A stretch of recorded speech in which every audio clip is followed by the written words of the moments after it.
নমস্কার বন্ধুরা, আশা করি সবাই ভালো আছেন। হ্যাঁ, এই এপিসোডটা আমার একটুখানি বড় হয়ে গেল, কেননা গেছিলাম এত সুন্দর একটা জায়গায় যেটা বড় না করলে, আমি সত্যি বলছি, এডিট করতে বসে কাটতে ইচ্ছে করছিল না, আর একটু বড় করার ইচ্ছে ছিল। তাও আমি কেটে কুটে সব মোটামুটি বাদ দিয়েই এতটুকু হলো। তো এই শহরটা সত্যি বলছি প্রাণের শহর, ভালোবাসার শহর। যেই শহরটাকে ভালোবাসার কোনো কারণ লাগে না, অকারণেই আমার মনে যেন জায়গা করে নিয়েছে। আমরা সকলেই ভালোবাসি, সকলেই ঘুরতে আসতে ভালোবাসি ভীষণভাবে। তো এখানে বারবার ছুটে আসি কোনো ছুটির দিন, কিংবা এমনি কোনো দিন মনে হলো চলো ঘুরে আসি, তো ঘুরে আসা হোক। আমাদের আজকের প্ল্যান ছিল বোটানিক্যাল গার্ডেন, অর্থাৎ যেটাকে আমরা বলে থাকি শর্টকাট বি গার্ডেন। তো বারাসাত থেকে আমি বি গার্ডেনগামী একটি বাসে উঠে পড়লাম। সেই বাস পুরো ডিরেক্ট আমাকে বি গার্ডেনেই কিন্তু নিয়ে গেছে। তো প্রচুর ঘুরিয়ে ঘুরিয়ে নিয়ে যায়, আর বিশেষ করে পুরো কলকাতাটাকে যেন কভার করে, কলকাতার বুকের ওপর দিয়ে তুমি যাবে এই বাসে করে। পুরো ভিউগুলো এত সুন্দর, এত ন্যাচারাল বিউটি। এখান দিয়েও দেখতে দেখতে আমরা গঙ্গার ওপর দিয়ে চলে গেলাম কিন্তু এই বি গার্ডেনে, এবং সেখানে গিয়েও দুজনে মিলে আমরা মাত্র 30 টাকা করে টিকিট কেটে এন্ট্রি, যেটা সেখানে প্রবেশ করলাম। আর রীতিমতো কিন্তু যাওয়ার সময় এটাও চোখে বলল দুর্গাপুজোর কাজ শুরু হয়ে গেছে। সত্যি এই মুহূর্তগুলো আমাদের কাছে কিন্তু ভীষণ পছন্দের। যখন পুজোর প্যান্ডেলটা শুরু হয়, এই যে সময়টা, এই সময়টা মনের সেই ছোটোবেলার যেন আবেগটা আর একবার ফিরে আসে, ছলকে ছলকে ওঠে। নতুন জামার গন্ধ, নতুন পুজোর আমেজ। তো সমস্ত কিছুকে দেখতে দেখতে কিন্তু আমরা ফাইনালি চলে এসে পড়েছি বি গার্ডেনে। সেখানে প্রবেশ করলাম, এবং 10:30 থেকে এই বি গার্ডেন খোলে, আর এটা বন্ধ হয় বিকেল 5:30টার সময়। তো 5টার সময় মেনলি ওখান থেকে বের করা শুরু করে দেয়। আস্তে আস্তে অনেকটা এরিয়া জুড়ে যেহেতু, তার জন্য ওনাদের গার্ডদেরও অনেকটা টাইম লেগে যায়। তো আমরা দুজন ইউনিভার্সিটি ফ্রেন্ড, সেহেতু ইউনিভার্সিটি লাইফের অনেক স্মৃতিচারণ, অনেক গল্প, সব কিছু বলতে বলতে যাচ্ছিলাম। মেয়েদের লাইফটা অনেকটা এরকম। আমার সত্যি এই যে বন্ধু অর্পিতা, ওর সাথে বন্ধুত্ব ছিল সেই ইউনিভার্সিটি লাইফ থেকে। আর একসাথে খাওয়া দাওয়া, টিফিন, ইউনিভার্সিটির ছাদে হই হই গল্প করা, বৃষ্টিতে ভেজা, কত মেমোরি আমাদের। সমস্ত কিছু যেন সেই দিন আমরা স্মৃতিচারণ করছিলাম। ওর বিয়ে হয়ে গেছে 6 মাস, লাস্ট ওর বিয়েতেই দেখা হয়েছিল। মেয়েদের লাইফটা সত্যি কি বিচিত্র না? বন্ধুত্বটা এরকমই আমাদের। তো আস্তে আস্তে হয়তো এই সুতোটাও কেটে যাবে কোনো একদিন, আর দেখা হবে না কোনো দিন। প্রাকৃতিক মনোরম সৌন্দর্যে ঘেরা একটি অন্যতম স্থান এই শিবপুর বোটানিক্যাল গার্ডেন। আশ্চর্য জগদীশচন্দ্র বসু ভারতীয় বোটানিক্যাল গার্ডেন, যা আগে কিন্তু ইন্ডিয়ান বোটানিক্যাল গার্ডেন নামেও পরিচিত ছিল। এই ঐতিহাসিক বোটানিক্যাল গার্ডেনের সর্বাপেক্ষা উল্লেখযোগ্য জিনিসগুলোর মধ্যে অন্যতম কিন্তু রয়েছে এই পদ্ম পুকুরগুলো। এখানে শুধুমাত্র দেশি পদ্ম নয়, বিদেশি অনেক ধরনের পদ্ম চাষ করা হয়েছে। আর একটু পর পর মোড়ে মোড়ে দেখবে আমরা পাচ্ছি এই রকম ঝিল কিংবা ছোট ছোট পুকুর, যেই পুকুরগুলোতে প্রত্যেকটা পুকুরেই কিন্তু পদ্ম চাষ করা হয়েছে।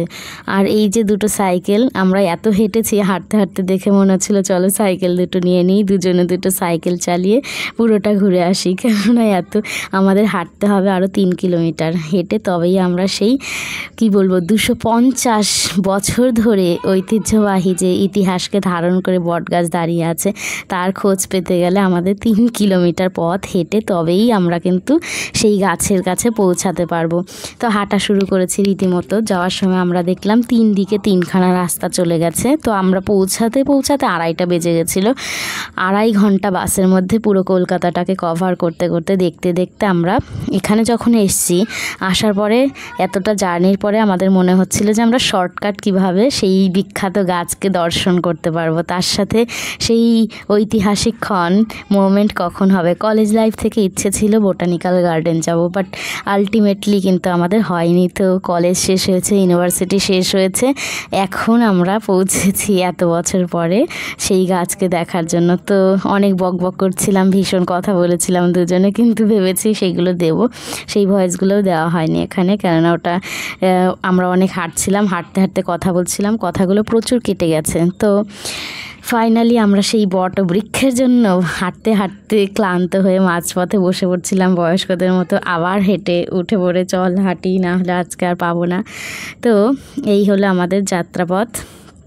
সাইকেল চুরি করা আর হয়নি, আমরা হেঁটে হেঁটেই যাচ্ছিলাম, কেননা সাইকেল নিলে আমাদের গার্ড ধরে দিতে ভালো মতো।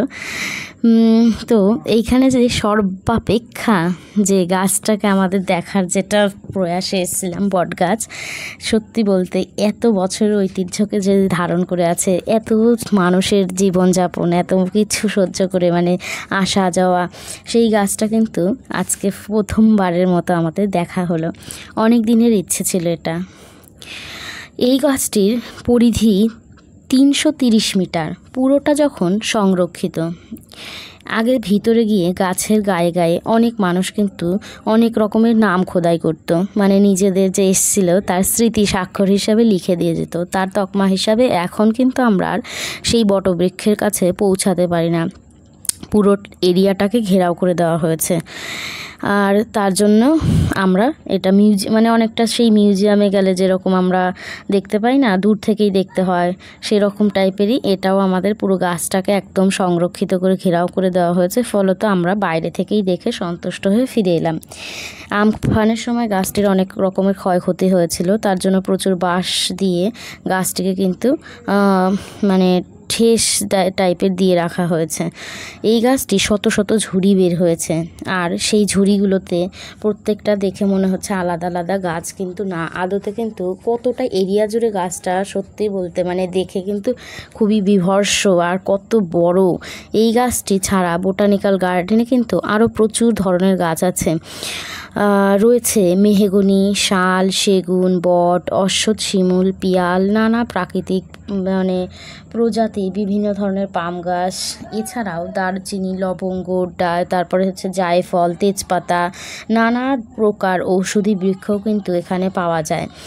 এই যে ঝিলগুলো দেখতে পাচ্ছি, এর জলগুলো এতটাই স্বচ্ছ আর এতটা সুন্দর ছিল, নিজের মুখটা যেন আয়নাতে দেখতে গেলে যেরকম আমরা নিজের প্রতিবিম্বটাকে দেখতে পাই সেরকমই। আর প্রাকৃতিক পরিবেশটাও এত সুন্দর আর মনোরম ছিল, দিনটা পুরো মানে ঝলমলে একটা দিন ছিল। আমরা দুজনে খুব এনজয় করেছিলাম, কিন্তু দুঃখের কথা একটাই, এখানে কোনো খাবার ছিল না, আমরা খাবার ক্যারি করে নিয়ে যাইনি।